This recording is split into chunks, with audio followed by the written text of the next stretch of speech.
ବନ୍ଧୁଗଣ, ଆପଣ ଜାଣନ୍ତି କି ଆପଣଙ୍କ ରୋଷେଇ ଘରେ ଥିବା ଗୋଟିଏ ସାଧାରଣ ଲୁଣ କିପରି ଆପଣଙ୍କ ଭାଗ୍ୟ ବଦଳାଇ ପାରେ?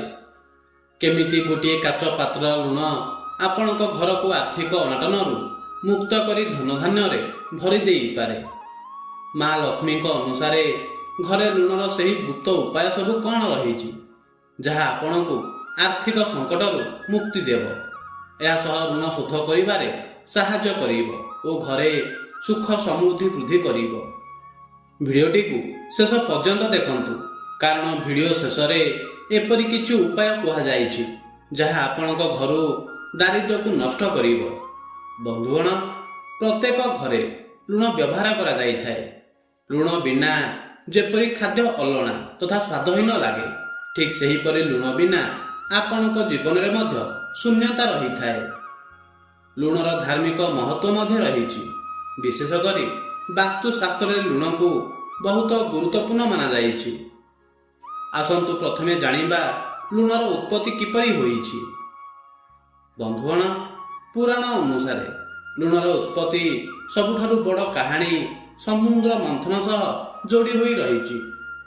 ଯେତେବେଳେ ଦେବତା ଓ ଅସୁରମାନେ ମିଶି କ୍ଷୀର ସମୁଦ୍ର ମନ୍ଥନ କଲେ, ସେଥିରୁ 14ଟି ଦିବ୍ୟରତ୍ନ ବାହାରିଥିଲା। ସେହି ରତ୍ନମାନଙ୍କ ମଧ୍ୟରେ ମାତା ଲକ୍ଷ୍ମୀ, ଉଚ୍ଚୈଃଶ୍ରବା ଘୋଡ଼ା, ଐରାବତ ହାତୀ ଓ ଅମୃତ ଆଦି ପ୍ରକଟ ହୋଇଥିଲେ। ସମୁଦ୍ର ମନ୍ଥନ ସମୟରେ ଅନେକ ଦିବ୍ୟ ତତ୍ତ୍ୱ ଓ ଜଡ଼ିବୁଟିର ରସ ସମୁଦ୍ର ମଧ୍ୟରେ ମିଶିଗଲା। ସମୁଦ୍ରରୁ ମାତା ଲକ୍ଷ୍ମୀ ଉତ୍ପନ୍ନ ହୋଇଥିବାରୁ ସମୁଦ୍ରକୁ ଲକ୍ଷ୍ମୀଙ୍କ ପିତା ବୋଲି କୁହାଯାଏ। ପୁରାଣ କୁହେ, ସମୁଦ୍ର ଜଳର ମନ୍ଥନରୁ ଜନ୍ମ ନେଇଥିବା ଦିବ୍ୟ ରସ ହିଁ ଲବଣ ତଥା ଲୁଣ ରୂପରେ ପ୍ରକଟ ହେଲା। ମାନ୍ୟତା ଅନୁସାରେ ଲୁଣକୁ ମା ଲକ୍ଷ୍ମୀଙ୍କ ସହୋଦର ବା ଭାଇ ବୋଲି ମାନାଯାଇଥାଏ। ଆମ ପୂଜା ବ୍ରତ ଓ ଓଷାରେ ସାଧାରଣ ଲୁଣ ବଦଳରେ ସୈନ୍ଧବ ଲୁଣର ବ୍ୟବହାର କରାଯାଏ। ପୁରାଣ ଅନୁସାରେ ସୈନ୍ଧବ ଲୁଣର ଉତ୍ପତ୍ତି ହିମାଳୟ ପର୍ବତ ଶ୍ରେଣୀରୁ ହୋଇଛି। ହିମାଳୟ ହେଉଛନ୍ତି ପାର୍ବତୀଙ୍କ ପିତା। ସେଥିପାଇଁ ଏହି ଲୁଣକୁ ସମ୍ପୂର୍ଣ୍ଣ ଶୁଦ୍ଧ, ସାତ୍ଵିକ ଓ ପବିତ୍ର ବୋଲି ଗ୍ରହଣ କରାଯାଏ। ଏହି ଲୁଣ ପ୍ରକୃତିର ସାକ୍ଷାତ ଦାନ। ଏହା ଶରୀର ଓ ମନକୁ ଶୁଦ୍ଧ ରଖେ।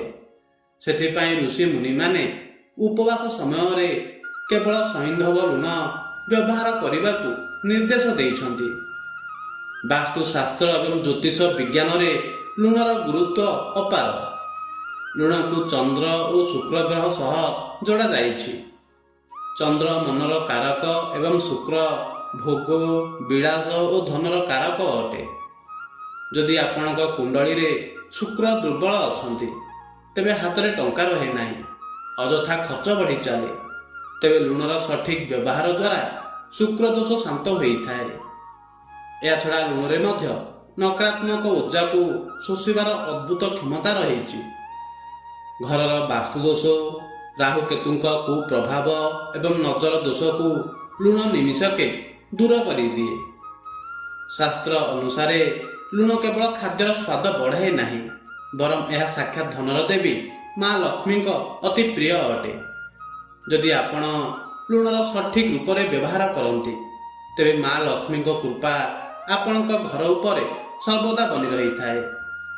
ବନ୍ଧୁଗଣ, ଆସନ୍ତୁ ଜାଣିବା ମା ଲକ୍ଷ୍ମୀଙ୍କ ଅନୁସାରେ ଘରେ ଲୁଣର ସେହି ଗୁପ୍ତ ଉପାୟ ବିଷୟରେ, ଯାହା ଆପଣଙ୍କ ଘରେ ଧନ ବୃଦ୍ଧି କରିବା ସହ ସୁଖ ଶାନ୍ତି ଆଣିଥାଏ। ବନ୍ଧୁଗଣ, ଗୋଟିଏ ସାଫ୍ କାଚ ପାତ୍ରରେ ଭରପୁର ଗୋଟା ଲୁଣ ରଖନ୍ତୁ ଓ ସେଥିରେ 4-5ଟି ସବୁତ ଲବଙ୍ଗ ପୂରାଇ ରଖନ୍ତୁ। ଏହାକୁ ଘରର ଐଶାନ୍ୟ କୋଣ ବା ରୋଷେଇ ଘରେ ରଖନ୍ତୁ। ଏହାଦ୍ୱାରା ଘରକୁ ଆସୁଥିବା ଆର୍ଥିକ ବାଧା ଦୂର ହେବ ଏବଂ ଆୟର ନୂଆ ପନ୍ଥା ଖୋଲିବ। ସପ୍ତାହକୁ 2 ଥର ଅର୍ଥାତ୍ ମଙ୍ଗଳବାର ଓ ଶନିବାର ଦିନ ଘର ପୋଛିବା ପାଣିରେ ଟିକିଏ ଗୋଟା ଲୁଣ ମିଶାନ୍ତୁ। ଏହାଦ୍ୱାରା ଘରର ସମସ୍ତ ନକାରାତ୍ମକ ଶକ୍ତି ନଷ୍ଟ ହୋଇ ମା ଲକ୍ଷ୍ମୀଙ୍କର ସ୍ଥାୟୀ ବାସ ହୋଇଥାଏ। କିନ୍ତୁ ମନେ ରଖନ୍ତୁ, ଏହାକୁ ରବିବାର ଦିନ କରନ୍ତୁ ନାହିଁ, ନଚେତ୍ ଆପଣଙ୍କ ଘରକୁ ଦାରିଦ୍ର୍ୟ ଆସିପାରେ। ଏହା ବ୍ୟତୀତ ଗୋଟିଏ ଲାଲ ରଙ୍ଗର କପଡ଼ାରେ ଅଳ୍ପ ଗୋଟା ଲୁଣ ବାନ୍ଧି ଟଙ୍କା ରଖୁଥିବା ସ୍ଥାନ ବା ସିନ୍ଦୁକରେ ରଖନ୍ତୁ। ଏପରି କରିବା ଦ୍ୱାରା ଅଯଥା ଖର୍ଚ୍ଚ ବନ୍ଦ ହେବ ଏବଂ ସଞ୍ଚୟ ଦ୍ରୁତ ଗତିରେ ବୃଦ୍ଧି ପାଇବ। ଗୋଟିଏ କାଚ ଗ୍ଲାସର ପାଣିରେ ଲୁଣ ମିଶାଇ ଘରର ଦକ୍ଷିଣ ପଶ୍ଚିମ କୋଣରେ ରଖନ୍ତୁ ଓ ତା ପଛରେ ଗୋଟିଏ ନାଲି ରଙ୍ଗର ଦୀପ ଲଗାନ୍ତୁ। ଏପରି କଲେ ଦୀର୍ଘ ଦିନର ଆର୍ଥିକ ଋଣ ଭାର ଶୀଘ୍ର ଶେଷ ହୋଇଥାଏ। ଯଦି ବ୍ୟବସାୟରେ ଆପଣଙ୍କ କ୍ଷତି ହେଉଛି, ତେବେ ବାମ ହାତରେ ଟିକିଏ ଲୁଣ ନେଇ ମୁଣ୍ଡ ଉପରେ 7 ଥର ଘୁରାଇ ବାହାରେ ବୋହି ଯାଉଥିବା ପାଣିରେ ବା ନାଳରେ ଫିଙ୍ଗି ଦିଅନ୍ତୁ। ଆପଣ ଜାଣିଥିବେ ଯେ ଗୋଟିଏ ଘର ଥିଲେ ପାରିବାରିକ କଳହ ତ ହେବ ହିଁ ହେବ। ଯଦି ବାରମ୍ବାର କଳହ ହେଉଛି, ତେବେ ସେଥିପାଇଁ ଏକ ସହଜ ଉପାୟ ହେଉଛି ଆପଣଙ୍କୁ ଗୋଟା ଲୁଣର କିଛି ଖଣ୍ଡ ଆପଣଙ୍କ ଗାଧୋଇବା ଘରର ଗୋଟିଏ କୋଣରେ ରଖିବାକୁ ହେବ ଏବଂ ଯେତେବେଳେ ସେହି ଖଣ୍ଡଗୁଡ଼ିକ ତରଳ ଯିବ, ସେତେବେଳେ ଅନ୍ୟ ଖଣ୍ଡ ଆଣି ରଖନ୍ତୁ। ଏପରି କଲେ ଗୃହ କଳହରୁ ରକ୍ଷା ପାଇପାରିବେ। ଏକ କାଚ ଗିନାରେ ଅଳ୍ପ କିଛି ଲୁଣ ପକାଇ ସେହି ଗିନାକୁ ନିଜ ଶୌଚାଳୟ ବା ବାଥରୁମରେ ରଖନ୍ତୁ, କିନ୍ତୁ ପ୍ରତି ସପ୍ତାହରେ ଲୁଣ ବଦଳାନ୍ତୁ। ଏହାଦ୍ୱାରା ଆପଣଙ୍କ ଘରର ବାସ୍ତୁଦୋଷ ଦୂର ହୋଇଥାଏ। ଯଦି ଘରେ କେହି ରୋଗରେ ପୀଡ଼ିତ ଅଛନ୍ତି, ତେବେ ତାଙ୍କ ତକିଆ ପାଖରେ ଏକ କାଚ ଗିନାରେ ଲୁଣ ରଖନ୍ତୁ ଏବଂ ପ୍ରତି ସପ୍ତାହରେ ସେହି ଲୁଣକୁ ବଦଳାଇ ଦିଅନ୍ତୁ। ଏହାଦ୍ୱାରା ଏକ ସପ୍ତାହ ମଧ୍ୟରେ ରୋଗୀର ସ୍ୱାସ୍ଥ୍ୟରେ ସୁଧାର ଆସିବ। ଯଦି ଆପଣଙ୍କ ମନ ବ୍ୟାକୁଳ କିମ୍ବା ଅଶାନ୍ତ ଅଛି, ତେବେ ପ୍ରତିଦିନ ଗାଧୋଇବା ସମୟରେ ପାଣିରେ ଅଳ୍ପ ଗୋଟା ଲୁଣ ପକାନ୍ତୁ ଏବଂ ସେହି ପାଣିରେ ଗାଧାନ୍ତୁ। ନଚେତ୍ ଆପଣ ନିଜ ହାତରେ ଅଳ୍ପ ଗୋଟା ଲୁଣ ନେଇ କିଛି ସମୟ ସେମିତି ରଖନ୍ତୁ। ତାପରେ କିଛି ସମୟ ପରେ ସେହି ଲୁଣକୁ ପାଣିରେ ପକାଇ ଦିଅନ୍ତୁ। ଏପରି କଲେ ଆପଣଙ୍କ ଶରୀରରୁ ଆଳସ୍ୟ ଓ ନକାରାତ୍ମକ ଦୂର ହୋଇ ମାନସିକ ଶାନ୍ତି ମିଳେ। ଯଦି ଆପଣଙ୍କ ଖାଦ୍ୟରେ ଲୁଣ କମ୍ ଲାଗୁଛି, ତେବେ ଉପରୁ କେବେ ବି ସାଧାରଣ ଲୁଣ ନିଅନ୍ତୁ ନାହିଁ। ତା ବଦଳରେ କଳା ଲୁଣ ହିଁ ବ୍ୟବହାର କରନ୍ତୁ। ଏହାଦ୍ୱାରା ଶନି, ଚନ୍ଦ୍ର ଓ ମଙ୍ଗଳଙ୍କ ପୀଡ଼ା କମ୍ ହୋଇଥାଏ। ଶୋଇବା ଘରର ଗୋଟିଏ କୋଣରେ କାଚ ପାତ୍ରରେ କିଛି ସୈନ୍ଧବ ଲୁଣ ରଖନ୍ତୁ। ଏପରି କରିବା ଦ୍ୱାରା ସ୍ୱାମୀ ସ୍ତ୍ରୀଙ୍କ ମଧ୍ୟରେ ମନୋମାଳିନ୍ୟ ଦୂର ହୋଇ ଘରେ ଶାନ୍ତି ବିରାଜମାନ କରେ। କାର୍ଯ୍ୟକ୍ଷେତ୍ରରେ ଅନେକ ସମୟରେ କିଛି ସହକର୍ମୀ ଆମର ଶତ୍ରୁ ପାଲଟି ଯାଆନ୍ତି। ଏଭଳି ପରିସ୍ଥିତିରେ ନ ଚାହିଁଲେ ମଧ୍ୟ କାର୍ଯ୍ୟକ୍ଷେତ୍ରରେ ଆମ କାମରେ ବାଧାବିଘ୍ନ ଆସିଥାଏ ଏବଂ ଆମେ ଯେଉଁ କାମକୁ ଭଲ ଭାବରେ ସମ୍ପନ୍ନ କରିବାକୁ ଚାହୁଁ, ତାହା କରିପାରୁନାହୁଁ। ଯଦି ଆପଣଙ୍କ ମନରେ ଈର୍ଷା ଏବଂ ଦେଶ ଭାବନା ନାହିଁ, ତେବେ ଆପଣ ନିଜ ବ୍ୟବହାର ଦ୍ୱାରା ହିଁ ନିଜର ଶତ୍ରୁମାନଙ୍କୁ ପରାସ୍ତ କରିପାରିବେ। କିନ୍ତୁ ଯଦି ଏତିକି କରିବା ପରେ ମଧ୍ୟ ଯଦି ଆପଣ ନିଜ ଶତ୍ରୁମାନଙ୍କୁ ନିଜର ମିତ୍ର ବନାଇ ପାରୁନାହାନ୍ତି, ତେବେ ଆପଣଙ୍କୁ ନିଜ ପାଖରେ ଏକ ଛୋଟ ଡବାରେ ସ୍ୱଳ୍ପ ପରିମାଣର ଋଣ ରଖିବା ଉଚିତ। ଏପରି କରିବା ଦ୍ୱାରା ଶତ୍ରୁମାନଙ୍କ ଦ୍ୱାରା ଆପଣଙ୍କ ପାଇଁ ବ୍ୟାପୁଥିବା ନକାରାତ୍ମକତା ନଷ୍ଟ ହୋଇଯାଇଥାଏ। ରାହୁ, କେତୁ ଏଭଳି ଗ୍ରହ ଅଟନ୍ତି ଯେଉଁମାନେ ଅନ୍ୟ କୌଣସି ଗ୍ରହ ସହିତ ବସି ଆପଣଙ୍କ ଜୀବନରେ ସମସ୍ୟାର ପାହାଡ଼ ଠିଆ କରିଦେଇ ପାରନ୍ତି। ଏଭଳି ପରିସ୍ଥିତିରେ ଋଣର ବ୍ୟବହାର ଦ୍ୱାରା ଆପଣ ସେମାନଙ୍କୁ ଶାନ୍ତ କରିପାରିବେ। ପ୍ରତିକାର ସ୍ୱରୂପ ଆପଣ ଆପଣଙ୍କ ଗାଧୁଆ ଘର ଝରକାରେ ଗୋଟିଏ ଗିନା ଲୁଣ ଭର୍ତ୍ତି କରି ରଖିଦିଅନ୍ତୁ। ପ୍ରତି 15ରୁ 20 ଦିନରେ ସେହି ପୁରୁଣା ଲୁଣକୁ ବହୁଥିବା ଜଳରେ ଭସାଇ ଦିଅନ୍ତୁ ଏବଂ ଗିନାରେ ନୂଆ ଲୁଣ ଭର୍ତ୍ତି କରି ରଖନ୍ତୁ। ଏପରି କଲେ ରାହୁ କେତୁ ଶାନ୍ତ ହୋଇଥାନ୍ତି। ବାସ୍ତୁଶାସ୍ତ୍ର ଅନୁସାରେ ଘରେ ଲୁଣକୁ ରୋଷେଇ ଘରର ଦକ୍ଷିଣ ପୂର୍ବ କିମ୍ବା ଉତ୍ତର ପୂର୍ବ ଦିଗରେ ରଖିବା ଉଚିତ। ଏହି ଦିଗରେ ଲୁଣ ରଖିବା ଦ୍ୱାରା ଘରର ସଦସ୍ୟଙ୍କ ସ୍ୱାସ୍ଥ୍ୟ ଭଲ ରହିଥାଏ ଓ ସକାରାତ୍ମକ ଉର୍ଜା ବନି ରହିଥାଏ। ଏହା ସହ ଘରର ମୁଖ୍ୟ ଦ୍ୱାରରେ ଲୁଣ ବାନ୍ଧିବା ବା ରଖିବା ବହୁତ ଶୁଭ ମାନା ଯାଇଥାଏ। ଏହାଦ୍ୱାରା ନକାରାତ୍ମକ ଉର୍ଜା ଦୂର ହୋଇଥାଏ, ଆର୍ଥିକ ସ୍ଥିତି ସୁଧୁରିଥାଏ ଏବଂ ଘରକୁ ସକାରାତ୍ମକତା ଆସିଥାଏ। ଧାର୍ମିକ ଶାସ୍ତ୍ର ଗୁଡ଼ିକରେ ନଜର ଦୋଷର ଉଲ୍ଲେଖ ଆପଣଙ୍କୁ ଅନେକ ସ୍ଥାନରେ ମିଳିଯିବ। ନଜର ଦୋଷ ଦୂର କରିବା ପାଇଁ ଅନେକ ଉପାୟ ମଧ୍ୟ କୁହାଯାଇଛି। ଏଭଳି ପରିସ୍ଥିତିରେ ଆପଣ ଲୁଣ ବ୍ୟବହାର କରି ମଧ୍ୟ ନଜର ଦୋଷ ଦୂର କରିପାରିବେ। ଏଥିପାଇଁ ଆପଣଙ୍କୁ ମୁଠାଏ ଲୁଣ ନେଇ 7 ଥର ନଜର ଉତାରିବାକୁ ପଡ଼ିବ ଏବଂ ତାପରେ ସେହି ଲୁଣକୁ ପ୍ରବାହିତ ଜଳରେ ଭସାଇବାକୁ ପଡ଼ିବ। ଏପରି କଲେ ନଜର ଦୋଷରୁ ମୁକ୍ତି ମିଳିଥାଏ।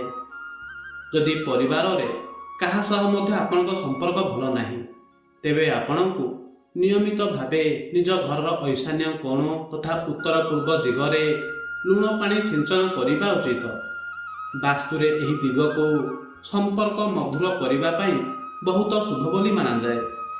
ବନ୍ଧୁଗଣ, ଲୁଣର ବ୍ୟବହାର ସମୟରେ ଭୁଲରେ ମଧ୍ୟ କରନ୍ତୁ ନାହିଁ ଏହିସବୁ କାମ, ନଚେତ୍ ଆପଣଙ୍କ ଘରେ ଧନ ହାନି ହେବା ସହ ରୋଗ ଦାରିଦ୍ର୍ୟ ମାଡ଼ି ବସିବ।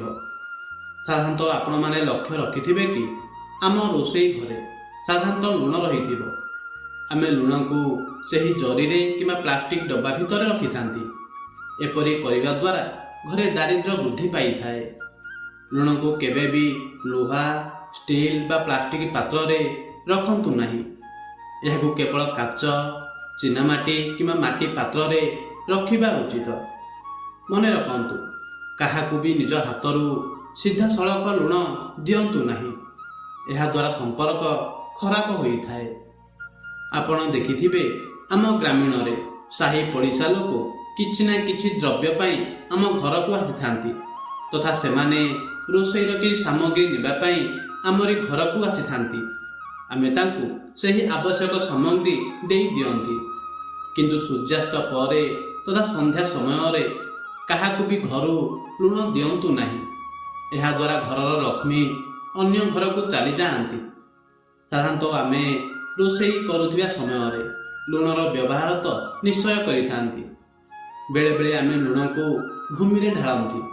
ଏପରି କରିବା ସମ୍ପୂର୍ଣ୍ଣ ନିଷେଧ ଅଟେ। ଲୁଣକୁ ଗୋଡ଼ ବଜାଇବା ମା ଲକ୍ଷ୍ମୀଙ୍କୁ ଅନାଦର କରିବା ସହ ସମାନ। ବେଳେବେଳେ ଆପଣ ଦେଖିଥିବେ, ରୋଷେଇରେ ଲୁଣ ବ୍ୟବହାର କରିବା ପରେ ଆମେ ଲୁଣ ଡବାଟିକୁ ସେମିତି ଖୋଲା ଛାଡ଼ି ଦେଉ। ଏପରି କରିବା ଠିକ୍ ନୁହେଁ। ଏପରି କଲେ ଘରର ଶୁଭ ଉର୍ଜା ନଷ୍ଟ ହୋଇଥାଏ। ଯଦି ଆପଣ ଲୁଣକୁ କୌଣସି ଆଲୁମିନିୟମ ବା ରୂପା ରଙ୍ଗର ପାତ୍ରରେ ରଖନ୍ତି, ତେବେ ରାହୁ ଦୋଷ ବଢ଼ିଥାଏ। ବନ୍ଧୁଗଣ, ବର୍ତ୍ତମାନ ଆପଣ ଭାବୁଥିବେ କେଉଁ ଲୁଣ ସବୁଠାରୁ ଶ୍ରେଷ୍ଠ ଅଟେ। ବାସ୍ତୁ ଓ ପୂଜା ପାଇଁ ଗୋଟା ଲୁଣ କିମ୍ବା ସୈନ୍ଧବ ଲୁଣ ସବୁଠାରୁ ଶ୍ରେଷ୍ଠ ଅଟେ। କାଚ ପାତ୍ରରେ ରଖାଯାଇଥିବା ଲୁଣକୁ 15ରୁ 20 ଦିନ ମଧ୍ୟରେ ବଦଳାଇ ସେହି ପୁରୁଣା ଲୁଣକୁ ପାଣିରେ ଭସାଇ ଦିଅନ୍ତୁ। ବନ୍ଧୁଗଣ, ମା ଲକ୍ଷ୍ମୀଙ୍କର ଏହି ସରଳ ଏବଂ ସହଜ ଲୁଣ ଉପାୟକୁ ନିଜ ଘରେ ନିଶ୍ଚୟ ଆପଣାନ୍ତୁ। ନିଷ୍ଠା, ଶ୍ରଦ୍ଧା ଏବଂ ବିଶ୍ୱାସର ସହ କଲେ ଆପଣଙ୍କ ଘରୁ ଆର୍ଥିକ ଅନାଟନ ଦୂର ହେବ ଏବଂ ସୁଖ ସମୃଦ୍ଧି ଭରିଯିବ। ବନ୍ଧୁଗଣ, ଯଦି ଆପଣଙ୍କୁ ଏହି କଥାଟି ଭଲ ଲାଗିଥାଏ, ତେବେ ଭିଡ଼ିଓକୁ ଲାଇକ୍ କରି କମେଣ୍ଟ ବକ୍ସରେ ଜୟ ମା ଲକ୍ଷ୍ମୀ ନିଶ୍ଚୟ ଲେଖିଦିଅନ୍ତୁ। ଏହା ସହ ଆମର ୟୁଟ୍ୟୁବ୍ ଚ୍ୟାନେଲକୁ ସବସ୍କ୍ରାଇବ୍ କରିଦିଅନ୍ତୁ। ଧନ୍ୟବାଦ।